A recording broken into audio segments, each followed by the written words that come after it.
আসসালামু আলাইকুম deer civil engineers. আজকে ভিডিওতে আমরা কলামের এস্টিমেট শিখবো। এটা আমাদের কলামের প্ল্যান এবং সেকশন। এখান থেকে আমরা সকল তথ্য পাবো। তো আপাতত আমাদের দৈর্ঘ্য, প্রস্থ এবং উচ্চতা লাগবে, কারণ আমরা প্রথমত সিমেন্ট, খোয়া এবং বালির পরিমাণ বের করবো এবং পরবর্তী ভিডিওতে আমরা রডের পরিমাণ বের করবো। তো দেখেন এখানে যে লম্বা যেটা আছে সেটা আমাদের সেকশন এবং ছোট যেটা আছে সেটা আমাদের প্ল্যান।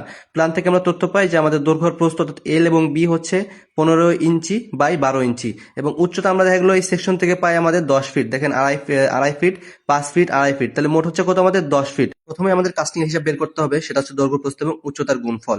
তো দেখেন আমরা যখন প্ল্যানের দিকে খেয়াল করবো কলামের, তো আমাদের দৈর্ঘ্যটা কি দেওয়া আছে 1 ফিট 3 ইঞ্চি। 3 ইঞ্চিকে যখন আমি ফিটে কনভার্ট করি সেটা হয় 0.25, তাহলে 1 ফিট 3 ইঞ্চি হচ্ছে 1.25 ফিট। আমাদের প্রস্থ 1 ফিট দেওয়া আছে আমরা দেখছি, এবং আমাদের হাইট এইচ দেওয়া আছে 10 ফিট। তাহলে মোট আমি পাইছি, এখানে আমি লেখার পরে আমি মোট যখন গুণ করব আমার আসবে 12.5 সিএফটি। এরপর আমাদের বের করতে হবে ড্রাই ভলিউম। ড্রাই ভলিউম কিভাবে বের করতে হয়, আমাদের কলামের কাস্টিং এর যে অ্যান্সারটা আছে সেটাকে আমাদের 1.5 দিয়ে গুণ করতে হবে। তো আমাদের কাস্টিং এর অ্যান্সার কত আসছিল 12.5। তো সেই 12.5 কে আমরা 1.5 দিয়ে গুণ করছি, করলে আমাদের আসছে 18.75 সিএফটি। এরপর আমাদের বের করতে হবে সামেশন অফ রেশিও 1:1.5:3। এটা হচ্ছে আমাদের যে সিমেন্ট, বালি এবং খোয়ার রেশিও আছে সেটার হিসাব। তো এখানে কি বোঝায় দেখেন, বোঝায় যে আমাদের যদি সিমেন্ট হয় 1 ব্যাগ, তাহলে আমাদের বালি ইউজ করতে হবে 1.5 ব্যাগ এবং আমাদের খোয়া ব্যবহার করতে হবে 3 ব্যাগ। ঠিক আছে, এটাই বোঝায় আমাদের সামেশন অফ রেশিও। তো এটা আমাদের যোগফল করতে হবে, যোগফল করলে আমাদের আসে 5.5। এবার আমরা মালামালের পরিমাণ বের করব। তো আমাদের ড্রাই ভলিউম ছিল 18.75 সিএফটি এবং সামেশন অফ রেশিও ছিল আমাদের 5.5। এখানে আমাদের রেশিও ছিল কি, সিমেন্টের রেশিও 1, আমাদের বালির রেশিও ছিল 1.5 এবং খোয়া রেশিও ছিল 3। তো আমাদের সূত্রটা কি দেখেন, আমাদের ড্রাই ভলিউমকে সামেশন অফ রেশিওতে ভাগ করতে হবে এবং সিমেন্টের রেশিও দিয়ে গুণ করতে হবে। তো সেটা আমরা করছি, দেখেন 18.75 আমাদের ড্রাই ভলিউমকে ভাগ করছি আমরা 5.5 দিয়ে, এবং আমাদের সিমেন্টের রেশিও ছিল 1, সেটা আমরা গুণ করছি, এবং আমাদের এই মোট যেটা আসবে সিমেন্টের জন্য, এই মোটটাকে আমাদের 0.8 দিয়ে গুণ করতে হবে। এখানে দেওয়া আছে @0.8, অর্থাৎ আমাদের 0.8 দিয়ে গুণ করতে হবে, তাহলে আসবে আমাদের ব্যাগের পরিমাণ। অর্থাৎ আমাদের যেটা গুণ করছিলাম এটা গুণ করলে তো আমাদের সিএফটি আসবে, কিন্তু যখন আমরা এটাকে 0.8 দিয়ে গুণ করবো সিএফটি থেকে, তখন আমাদের এটা ব্যাগের পরিমাণ আসবে।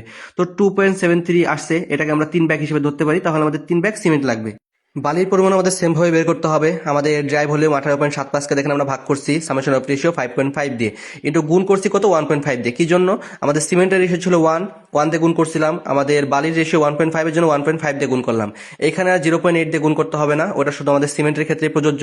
আমাদের এখানে সিএফটিতে বের হবে, এর জন্য আমাদের এখানে 0.8 দিয়ে কোনো কিছু গুণ করতে হবে না। তো এই তিনটা গুণফল করলে আমাদের মান বের হয় 5.11 সিএফটি, অর্থাৎ আমাদের বালি লাগবে 5.11 সিএফটি। খোয়ার পরিমাণ আমরা দুইভাবে বের করতে পারি। প্রথমটা হচ্ছে আগের পদ্ধতি, আমাদের ড্রাই ভলিউমকে আমরা সামেশন অফ রেশিও দিয়ে ভাগ করব, যেটা করছি আমরা, ইন্টু আমাদের যে খোয়ার রেশিও আছে সেটাতে গুণ করবো। অর্থাৎ দেখেন 18.75 কে ভাগ করছি 5.5 দিয়ে এবং গুণ করছি আমাদের 3 দিয়ে, কারণ 3 ছিল আমাদের খোয়ার রেশিও, এবং সেক্ষেত্রে আমাদের আসছে 10.23 সিএফটি।